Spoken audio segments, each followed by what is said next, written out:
Let's take our Bibles now. We want to continue our discussion that we started Tuesday night.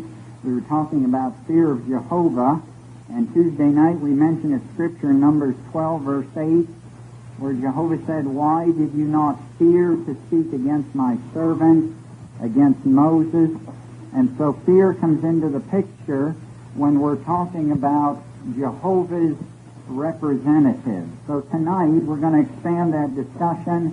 We're going to talk about whether you personally really appreciate Jehovah's organization or not, whether you have appreciation for the representatives Jehovah's organization uses or not, and just how you feel about them. Before we begin our discussion, though, maybe we could have you list some quickly without microphones. Who are some organizational or some appointed representatives of Jehovah God today? Don't give their personal names, but give positions or things of that nature. Neil? The governing body. Okay, members of the governing body. Could even be them individually. Roy? Okay, elders, ministerial servants. District and circuit, what? Okay, thanks. All right. Any others you can think of? Quite a few others. Sister Townsend? All right, could be, yeah. And Brother Martin? Branch overseers, zone overseers. Sister Cooney? Could be, yeah. Bethel representative. There might be one sitting next to you tonight that you don't or haven't really thought about as being a representative, an appointed representative of Jehovah. You know who it might be? Sister Fountain? Your parents, and if you're a wife, I'll give you a big clue. Lanny? Husband, yeah. And whether they're in the truth or not, they're the appointed head of the family by Jehovah God. Okay, so we have an idea of who we're talking about today. One thing we want to remember is there's a difference in knowing who they are and appreciating them. We might have a married couple and the wife knows who her husband is, but that does not mean she appreciates them or respects them. So you may know who the elders are, who members of the governing body are, or what have you, but that doesn't equate with appreciating them. And tonight we're talking about appreciating them. Let's turn to Exodus chapter 19, and we're going to begin our discussion tonight with the first organizational appointed representative appointed by Jehovah God once his nation or his people became a sizable nation. But there's a few verses 8 and 9. We'll start actually with verse 7 in Exodus 19. As we read these couple verses, see how Jehovah put the basic framework or laid the foundation as to how he wants his representatives viewed. Now in verse 7 it says, Moses came and called the older men of the people and set before them all these words that Jehovah had commanded him. After that, all the people answered unanimously and said, all that Jehovah has spoken, we are willing to do. Immediately, Moses took back the words of the people to Jehovah. You learn something interesting there about these people. They did not physically hear what Jehovah had said. In other words, Moses went, Jehovah spoke to Moses, Moses came back to the people, told them what Jehovah said, and the people said, all that Jehovah has spoken, we are willing to do. A very commendable attitude on the part of those people. They viewed what Moses was saying as the word of Jehovah, even though they didn't hear Jehovah God personally say it. Something we can learn as for our viewpoint today too. Something else, look at verse 9. At this Jehovah said to Moses, look, I am coming to you in a dark cloud, in order that the people may hear when I speak with you. Now that doesn't mean with their ears, but it means the presence of that cloud would indicate he was speaking with them. And that in you also they may put faith to time indefinite. Very, very important phrase, friends. Did Jehovah want these people simply putting faith in him as their God? No. He demanded that these people also put faith in Moses, an imperfect human representative, and he said to time indefinite, he wanted them to do that. And once again, very commendably, the people of Israel agreed to do all that. Very commendable attitude. And so Moses took those words, reported the words of the people back to Jehovah. That would be a tough situation, wouldn't it? Here comes Moses down. He's very commendable attitude on the part of those people. They viewed what Moses was saying as the word of Jehovah, even though they didn't hear Jehovah God personally say it. Something we can learn as for our viewpoint today, too.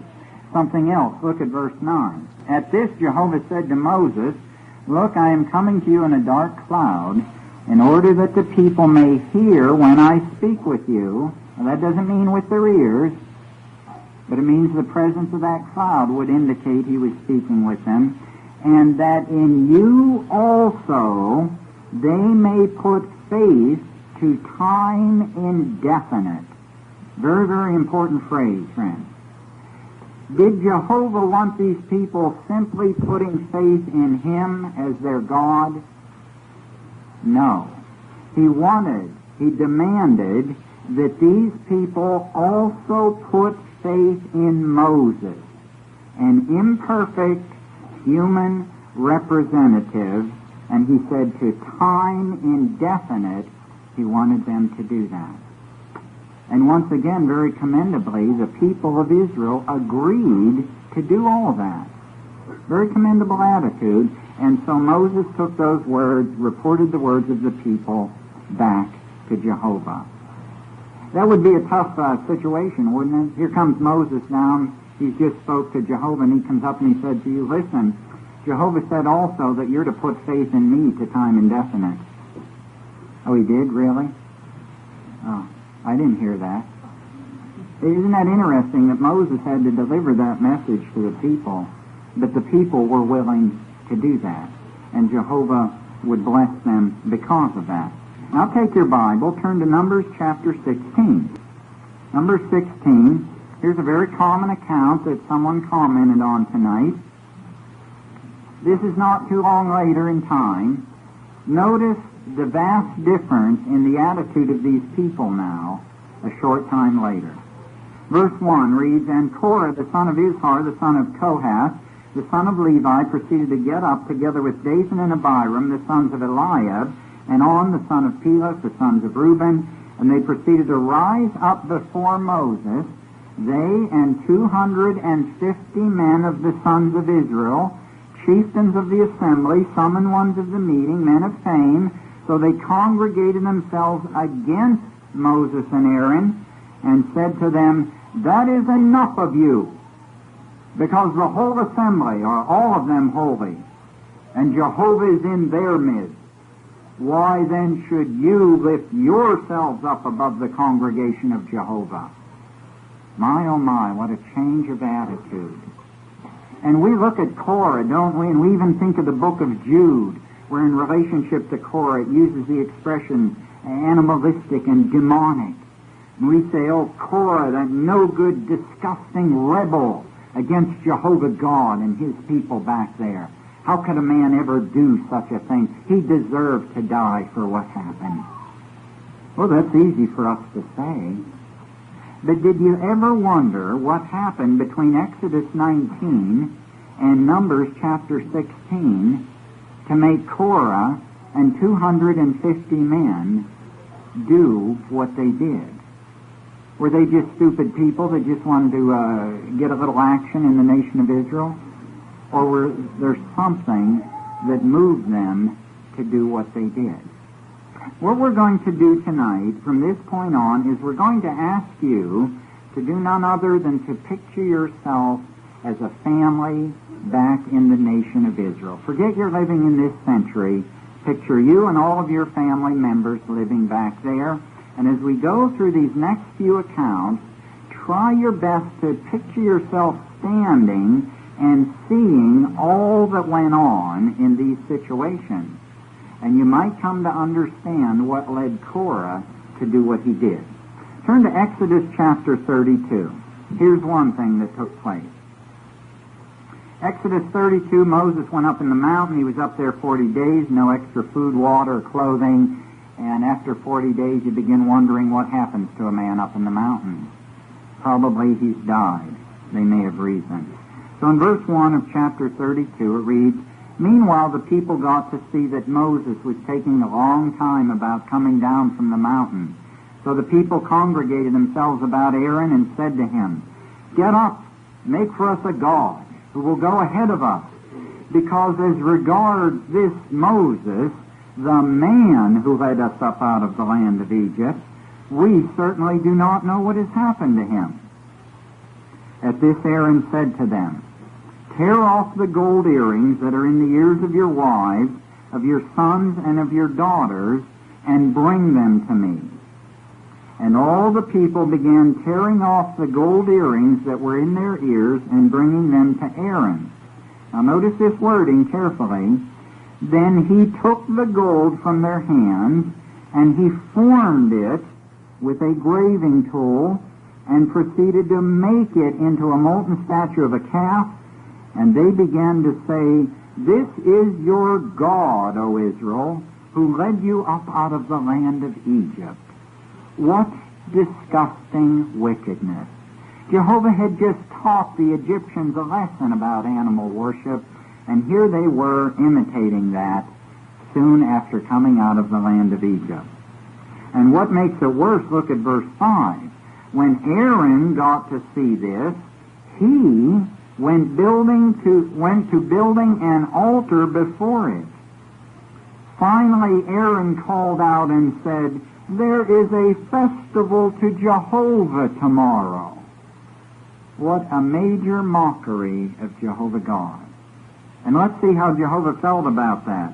In verse 10, Jehovah said to Moses, "So now let me be, that my anger may blaze against them, and I may exterminate them. And let me make you, Moses, into a great nation." Jehovah wanted to destroy the entire nation of Israel, millions of people.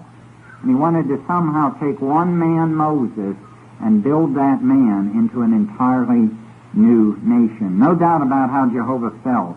In verse 11 it reads, "And Moses proceeded to soften the face of Jehovah, and Jehovah decided not to do what he had planned on doing." Nevertheless, an accounting had to be made, didn't it? And so go over to verse 21. It reads, "After that Moses said to Aaron, 'What did this people do to you, that you have brought a great sin upon it?'" Did Moses know that Aaron played a part? Yes, he did. And so in verse 22, it reads, "To this Aaron said, 'Do not let the anger of my Lord blaze. You yourself well know the people, that they are evil inclined.'" Who does he want to put the blame on? The people, right? Isn't that basically true with most people when they're brought to an accounting? Shift the blame onto the other party. And so in verse 23, Aaron quotes the people. Notice how excellent his memory was. It reads, "So they said to me, 'Make for us a god who will go ahead of us. Because as regards this Moses, the man who led us up out of the land of Egypt, we certainly do not know what has happened to him.'" Excellent memory the man had. When it was the part of the other person, he remembered it word for word. But now look at verse 24. "Hence I said to them, 'Who have any gold, they must tear it off themselves, that they may give it to me.' And I proceeded to throw it into the fire, and this calf came on out." Just kind of jumped out, Moses. Don't know how it happened, see? Poof! There it was. beyond my control. I don't know about you, but I think it's true because of your reaction. At first glance, I tend to think that Aaron, when it came to the other person's side of it, excellent memory, remember the detail word for word, but when it came to his side, it certainly appears like the man purposefully reworded his part that he played in the situation, twisted the wording, gave it the appearance of a different type of story. But remember something, friends. Aaron is an appointed representative chosen directly by Jehovah God.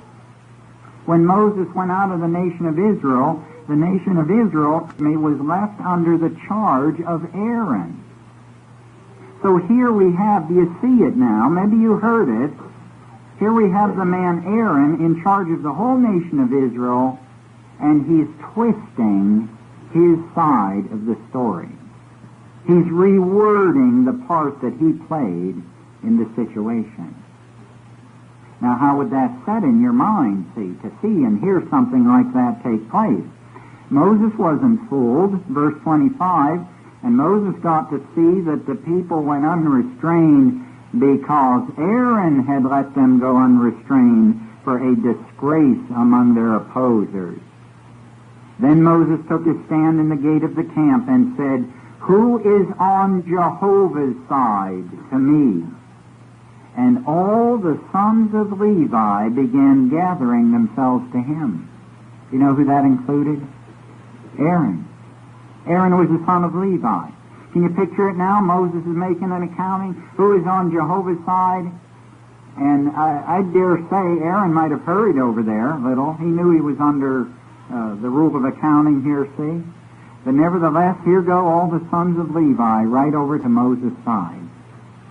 He, in verse 27, Moses now said to them, "This is what Jehovah, the God of Israel, has said.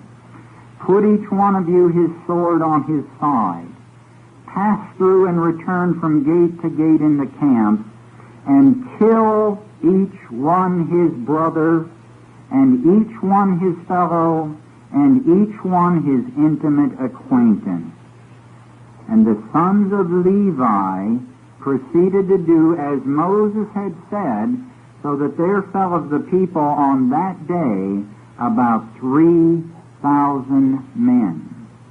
And verse 29 says, "And Moses went on to say, Fill your hand today with power for Jehovah, because each one of you is against his own son and his own brother, and that he may confer a blessing upon you today."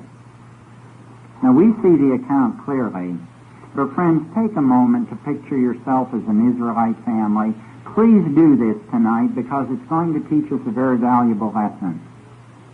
Let's say you were in the nation of Israel, and you wives here tonight, let's say your husband got involved in that calf issue. Or you parents, let's say your teenage son, or your son in their 20s, or whatever they are, got involved in that calf issue. And we don't know if man means general mankind, but it could have been that one of your wives, or your daughter, or a couple members of the family got involved in that calf issue. But let's say some members of your family did, or one of them. And now here comes Moses, and he calls for this accounting, and Aaron and his family run over to Moses' side, and you can't put up with this, so you go back, and you go back to your tent. And you're back there with your family in the security of your tent. And a little while later, here comes Aaron and some of the Levites walking through the camp. They have swords on their side this time. And they come up to your tent, and you wives, picture this, do it vividly. They come up to your tent, and they throw open the flap of your tent, or whatever it was. They march right into the middle of your tent, grab your husband, forcibly, several of them, and they take him outside the tent. You are already in a bit of hysteria because of what is happening, trying to follow. They're holding you away. And right outside your tent, right before your very eyes, those men take their swords, a couple, three of them off, and they run them right through the center of your husband, and they kill them. Or you children, they kill your father. Or you parents, they kill your son or your daughter or your wife. Picture it. It is no pretty sight what those people had to face. But it happened. And no matter what hysteria you go through, your husband or your son is dead, bleeding on the ground in front of you. And there is nothing you can ever do to bring that person back to life. It would change your entire life from that point onward. But as you look up from what is happening in your hysteria, there is Aaron standing there looking at you. The man who made the calf. The man who twisted the story. And friends, whatever happened to Aaron? Not one single thing ever happened to Aaron. And maybe he even took his sword off and ran through your family member. Now, would you tend to believe that would weigh very, very heavily on your mind and on your heart? Here your relative was killed, your family member killed, for something Aaron also greatly participated in, and nothing happened to Aaron. I dare say you tuck it way, way deep, and all the emotion and all the hurt along with it into your mind and heart, that there's nothing you can do about it. Maybe your children are dead and gone. Maybe the only ones that you had. Could have even been your only child that you had. Now, let's turn to Numbers chapter 15. Here's another little situation that took place not too long afterwards. Numbers chapter 15, look at verse 32. It says, while the sons of Israel were continuing in the wilderness, they once found a man collecting pieces of wood on the Sabbath. Now we knew that was wrong, and they knew it. Then those who found them collecting pieces of wood brought him up to Moses and Aaron and the whole assembly. So they committed him into custody. Notice this phrase, because it had not been distinctly stated what should be done to him. It didn't say it in the law. It said it was wrong, but it didn't tell what should be done in each case. It says, in time, Jehovah said to Moses, without fail, the man should be put to death, the whole assembly pelting him with stones outside the camp. Accordingly, the whole assembly brought him forth outside the camp and pelted him with stones so that he died, just as Jehovah had commanded Moses. But there's a couple catches with this little account, if you picture it from an Israelite's viewpoint. And number one is what moved this man to do it. They knew it was against Jehovah's law. He must have felt he had a good reason. Let's say it was a cold night in the camp of Israel. Let's say this man's wife was sick, or better yet, his newborn infant baby was sick on that cold night in the camp. And the Sabbath has just set in. And all of a sudden the man realizes he did not collect enough firewood for over the Sabbath. And here's his little baby, maybe even shivering, sick there in the middle of the tent, trying their best to keep it warm. And the man's deep in thought, what's he going to do? How can he do this to his child? And he walks outside the tent. It's getting dark now. And he's walking around. He goes around the back of another tent. And as he looks through the dim light, he sees a few pieces of dry wood over there laying on the ground. And he rationalizes, well, it's not too far into the Sabbath. It just started. And if I just hurry up, see, it won't matter. And so he waits a little bit, and he goes over, and he leans down to pick up those pieces of wood, and he gets caught. And whoever catches him marches him right off to Moses and Aaron, the assembly of Israel. Now there's another catch in this. But let's say the man goes up before Moses and Aaron, and you happen to be there, and you heard him tell to Moses and Aaron his emotionally packed story, emotionally charged story, and it's a heart-rendering story. And Moses said, well, we'll see what Jehovah says to do.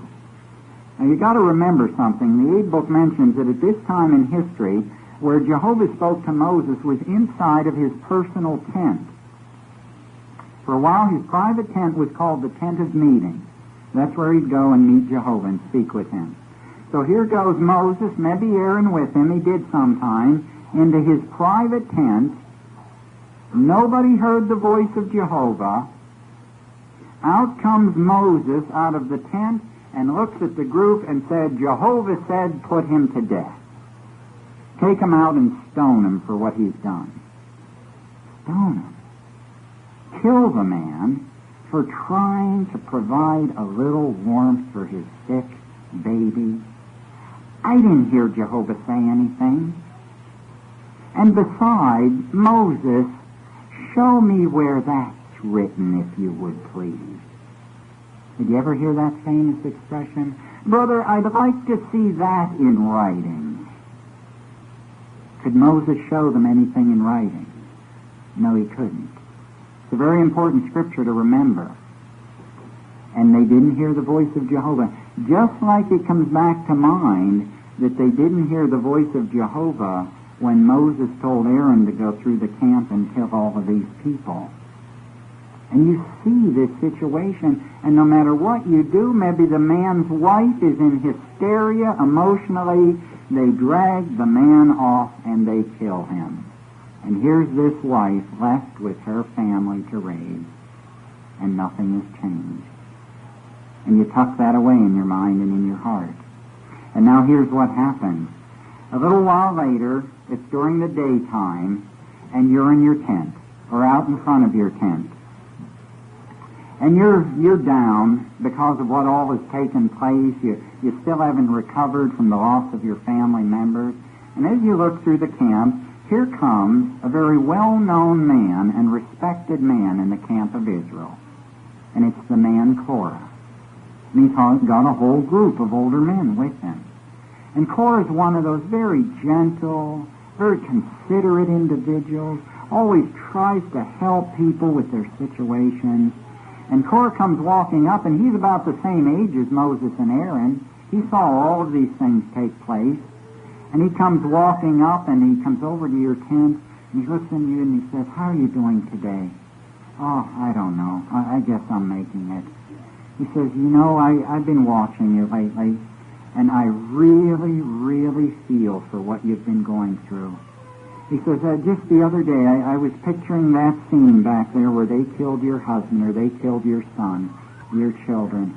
He says, I couldn't believe what those men did to your family. He says, it just tore my heart out when I saw you going through that suffering and that agony and that pain. He says, I don't know. Did you see what they did to this man here the other day for trying to collect firewood for his family on the Sabbath? They kill him. A little thing like that. They say, take him out and kill him. And they killed the man. I can't believe what is going on in this camp of Israel. I don't know about you. You can have your own thoughts on it. But I am tending to get the feeling that these two men, Moses and Aaron, are taking their positions to advantage. I don't think they're concerned with every individual anymore. I think they're in these responsible positions, and they're just doing what they want to, and we don't stand a chance. And our family members are suffering because of these two men. I believe something very drastic is wrong here in the camp of Israel. Now, friends, I have a question for you, and I'd like you to please answer it in your heart. If you were the one in that situation that had the family members killed and all of that take place, and Korah came by your tent and said what I just said, and please answer it honestly to yourself, would you have tended to give Korah a listening ear? Would you have let your emotion go out and tended to start believing what this older man, Korah, was saying to you? You see, we look back and we say, oh, that rebel. But I dare say, friends, if you were living in the nation of Israel, would you have listened to him? With all of, Korah had to have a good story. We know that. How do we know that? Because you don't get 250 well-known men of fame, chieftains of the assembly, to follow you with a lousy story. Korah was smart. He put the details together. He put the emotion in it. He wove the two together. He pulled out the heart. And he made an excellent, excellent sounding story. Would you have fallen for it? We need to answer that to ourselves. Well, what did Jehovah feel about this whole situation and what took place? Let's turn to Numbers 16 and look at verse 32. Verse 32 reads, "And the earth proceeded to open its mouth and to swallow up them and their households and all humankind that belonged to Korah and all the goods. So down they went and all who belonged to them alive into Sheol, and the earth went covering them over so that they perished from the midst of the congregation." Is there any doubt as to how Jehovah felt about it? Jehovah didn't care about the interwoven story and the emotional charge they gave it and the tears and whatever it was. Jehovah didn't go for any of that. Jehovah knew one thing, and that is that these men were disrespecting his choice of representatives. It was against Jehovah. It wasn't just against those men. They were his appointed representatives. And so he opened the earth and he swallowed them up. And never once during that did he address Korah. Never did he communicate with Korah. He still communicated through Moses and Aaron. But now look at verse 41. It says, "And directly the next day the whole assembly of the sons of Israel began to murmur against Moses and Aaron, saying, 'You men, you have put Jehovah's people to death.'" I mean, what were they talking about? Did they think Moses could walk around, "Oh, I don't like him, Jehovah, swallow him up, open the earth. And I don't like her, swallow the earth, open the earth, swallow her up"? No. They knew Jehovah opened that earth. So what were they saying in verse 41 that Moses and Aaron put them to death? They were challenging their qualifications, their character, their personalities. They knew Jehovah did it. They were basically saying, yeah, we got out of place, these people got out of place, and Jehovah put them to death for that, but it's because of the way you men acted. That's why we didn't keep our place, and that's why we got out of place, and that's why Jehovah put these people to death. But it's your fault. It's you men. You're the ones that are to blame. How did Jehovah feel about that? Look at verse 49. "And those dead from the scourge amounted to 14,700 aside from those dead on account of Korah."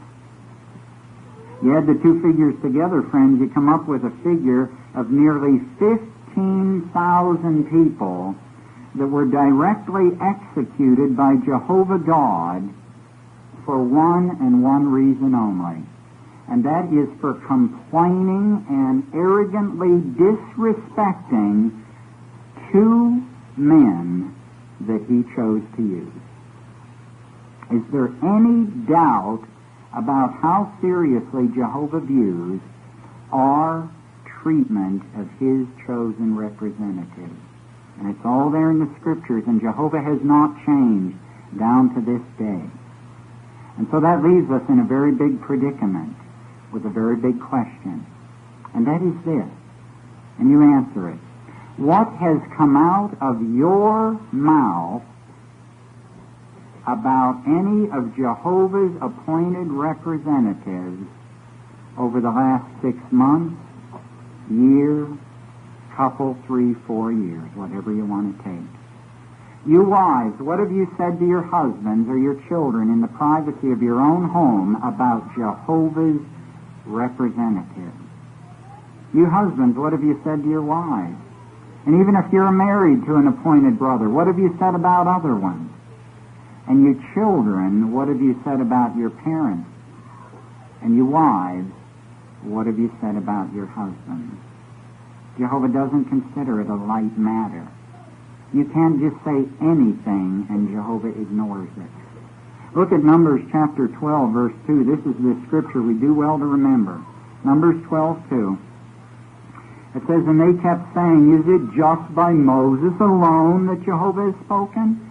Is it not by us also that he has spoken? And Jehovah was listening. That's the key phrase, friends. Jehovah listens to every single thing that comes out of our mouth. And it does not matter how we put details together, how we emotionally charge the story. It does not matter with Jehovah God. Do we fall prey to that today? Oh, I think we might, yeah. Maybe you can recall. I can't believe it. I can't believe they met judicially with my daughter and they disfellowshipped her. I just can't believe what the brothers did. I know my Susie, and I know she's a good girl. I know she's repentant, and the brothers refuse to see that. And now she's discouraged. She feels like leaving Jehovah altogether, leaving the truth. She'll probably just die spiritually because of the way those brothers dealt with her.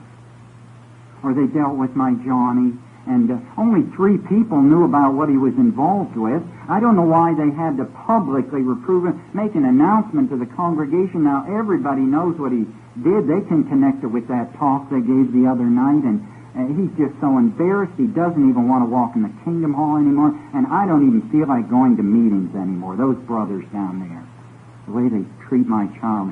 I can't believe they counseled my wife right in front of somebody the other night, and she came home hysterical in tears. Felt like she didn't even want to go back to the meeting. I mean, can't they be considerate to embarrass her like that?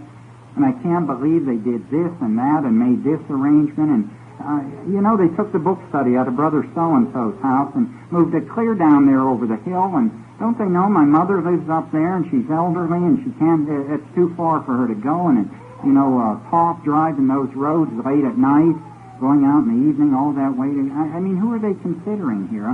Aren't these Jehovah's faithful people? My dad's been faithful for years, and I don't know why they did this and that, and they're sending us clear up there to the assembly, and the societies stand on college and on this and that and what have you. I don't see their reasoning on that. And, we got to go clear up there to the assembly, and the parking such a long walk away, and on it goes. Friends, is it enough to establish what we're talking about? And you recall what's come out of your mouth in the past months and years. We're no different today than those Israelite people, and Jehovah takes that extremely serious. Do not feel you can say anything about Jehovah's choice of men in his organization and that Jehovah will not consider it very serious. And it doesn't matter how emotional you make it and you cry and my Susie and my Johnny. No, Jehovah sees one thing. He sees the challenge that you are making to his appointed representative. But is that saying that Brother Crana is telling us, we just got to ignore anything that, what do you mean? Are you trying to say nothing ever goes wrong? These brothers do everything right? No. We're not trying to say that at all, neither does the society. In fact, the May 15, 76 Watchtower, talking about overseers, said certain men at times will determine to set up and retain authority in their own hands. The February 1st, 76 Watchtower said some, perhaps because of years in the truth, with past prominence or present position, feel their voice or expression should prevail. Each individual has their own likes, dislikes, preferences, desires, and conscience, and perhaps at times may take these to extremes or make mistakes. So what if we feel that we see something that really is scripturally wrong? Is there anything we can do? Yes, there is. But here's the rule. You might want to remember it. If there's anything you can do about it that is entirely theocratic, and at the same time you will keep your humility your modesty and your place in Jehovah's organization, then do it. But remember, entirely theocratic. Keep your humility, your modesty, and your place in Jehovah's organization, and then do it. And sisters, it's not the place of sisters to let it come out of their mouths. Remember what happened to Miriam when she did it. She was struck with leprosy. Jehovah showed her as a beautiful woman how absolutely ugly she was out of place in his organization. And it was a severe lesson. Served a congregation one night. Tuesday, a middle-aged sister walked up. She handed me a manila envelope. Never said hello. She says, "Here, take this home and read it, and I'll expect to hear from you by the end of the week." And turned around and walked away with that sober look on her face. Took it home. It was 49 pages of information, of complaint about elders in Jehovah's organization. She had a little packet on each elder. It says, "Brother so-and-so does not qualify to be an elder, and here are my reasons." And all this little tit-tat and emotion and bumped me and ignored me and what have you. See? What a disgusting woman in Jehovah's organization. Maybe some of our sisters don't go to that extreme, but it doesn't have to be. All it has to do is come out of our mouth, and Jehovah hears it. And so we need to remember, hurtful, arrogant, derogatory, exaggerated gossip is not theocratic, and it never, never will be. Hurtful, arrogant, derogatory, exaggerated gossip is not theocratic. And it doesn't matter if we were in a congregation where a half-dozen elders went grossly wrong and were disfellowshipped. Does that give us a right to question putting faith in the next appointed brother, even if he's a fleshly relative of the one that was disfellowshipped? We don't have a right to do that. The January 1st, 85 Watchtower says if we do that, we're playing God. And that is totally wicked. See? That would be like a woman that had 3 husbands that all left her. They were no good, rotten bums. She's going to marry a 4th one, gets up to take the vows, and she says, "No way am I saying those vows. How do I know he won't turn out to be rotten like the others?" Is he going to marry her? Not if he's in his right mind. And friends, Jehovah's in his right mind. He will not form a relationship with us if we challenge, question, and complain about his appointed representative. It's a very, very serious lesson for us today. Something we really need. Why are all those people out there, the ones that are inactive, the ones that sporadically come to the meetings, you go talk to them, you know what they all say? "Oh, Brother so-and-so did this or that to me, and I had a business dealing with him, and he mistreated me, and the way those brothers are down there, and I can't believe, they dealt this way with my child." That's why they're all out there. And Jehovah's going to leave them out there. And he'll execute them because of their attitude toward his representatives. It's a serious, serious lesson. And I have one last thing I want to do. I want to describe to you a real live individual, an overseer, an elder. Let's say this elder is in this congregation, and he likes to sit in this front row in the end seat. And you like to sit somewhere around this area, but you started noticing that this elder gets to the meeting, sits in that seat. If he doesn't have a part that night, shortly after the meeting begins, song and prayer is over, he sits there and he falls sound asleep and sleeps almost through the entirety of the meeting. And he doesn't just do it once, he does it repeatedly, and you see it with your very own eyes. And then you had some dealing with this brother, and something needed to be straightened out about it, and you went to him one day, and when it came to his part of the story, he totally denied what he ever said and what he ever did. And you know it. You heard it. You saw it with your own eyes and ears. But he totally denied it. They maybe had a little business deal with the brother and something needed straightened out, and you even take others with you. And right there, bold-faced to you, he absolutely lies about his end of the deal. And you know it, but you can't prove it, but he lies about it. And one time you come in the Kingdom Hall, you see him in the back there talking to some dear sister, and you don't know what happened, but he walks away, maybe leaves her in tears, and you hear him engage in some form of cursing as he walks away. One time you pull up in the parking lot, you see him and a few brothers standing around, you don't know what happened, but as you look, he reaches out and he smacks one of the brothers right in the side of the face and walks away. I've got a question for you, brothers. You men, you heads of the families, if your wife needed spiritual counsel and he was the elder that was available, would you highly encourage your wife to go to that man for the counsel she needs? Answer it inside yourself. You wives, if you knew that your husband was removed from a privilege of service in the congregation, and you found out that man kind of spearheaded the discussion, would you question the decision?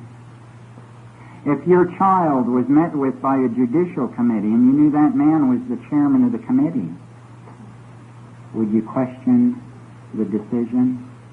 If your husband has been years around the congregation and he's not appointed yet, he's not being used, and that man had something to say about it, would you question it, complain about it? Would you encourage your children to go to the brother for counsel? If he counseled your children, would you highly encourage them to follow the counsel and apply it? Please answer it in your heart. It's a very, very vital question. We need to answer it. Well, I'm going to tell you the name of this man, because I think most of you here tonight know who he is. His name is Peter. Peter who? The Apostle Peter. Remember him? Oh, he didn't fall asleep at the meetings. He fell asleep on the Christ. That's worse. Repeatedly, Jesus took him on a special assignment. He fell sound asleep. Slept right through it, see? And Peter didn't deny you. He denied the Christ, the Son of God. And he lied about it when the woman brought him to an accounting. And then he cursed, engaged in some form of cursing, and he didn't slap somebody in the face. He took a sword and he cut off the side of the man's face. Questioned his position. He's in the heavens. He's immortal, blessed by Jehovah. But if he was an elder here, would you have questioned him? And then finally they have to bring him right up in front of the platform, in front of the whole congregation. Paul has to counsel him. Would you have said, I knew there was something wrong with that man? What would you have really done? You know, we look back, we look at Moses, we look at Korah, we look at Peter. For friends, make it real life and learn a lesson from it. It is no different with Jehovah's people today. We're not saying we're going to appoint men with personalities like that, but if they're appointed, until Jehovah removes them, we better shut our mouth and leave it up to Jehovah. That's the biggest insult we could ever give to Jehovah God. It's almost like calling him a fool for what he's allowing to happen. Can't you see what's happening here and there and what have you? And Matthew 24:45 says he's got a faithful and discreet slave appointed over his belongings. One older watchtower said that if we are not willing to put faith in, support, and follow the imperfect men Jehovah chooses to use, it says we are not one of Christ's belongings. We do not belong in the Christian congregation, and sometime between now and Armageddon he will see to it that we are removed from the midst of the Christian congregation. Very important lesson. That information is much needed here in the congregation by many, many. And it's something that I encourage you to share with your Bible students too. That may sound awkward, but they need to know that before they come into the congregation. Don't bring them in here and tell them all the overseers are perfect. They need to know how to react. They need to see that in Moses' day it was still the truth. It was still Jehovah's people. Just as much as this is still Jehovah's congregation today, it's still the truth. And what men in appointed positions do never, never, never gives us the excuse to drift off, slack off, and take it out on Jehovah God and what He's doing. And might we all benefit by it and help one another in that, and our road and our pathway to the end of this system and right on into the new, and use it as valuable information. We're enjoying our week together. We're having some excellent calls in the field. We had much bigger groups for service last time we were here, and now the school's out, though, we're starting to grow. In our groups, we appreciated so many of the children out today, and many of the adults, but there's a few days left. It is a special arrangement of Jehovah's, so you might want to do your best to support the week and have Jehovah's blessing because of that. Maybe we can all stand, open our songbooks to song number 8.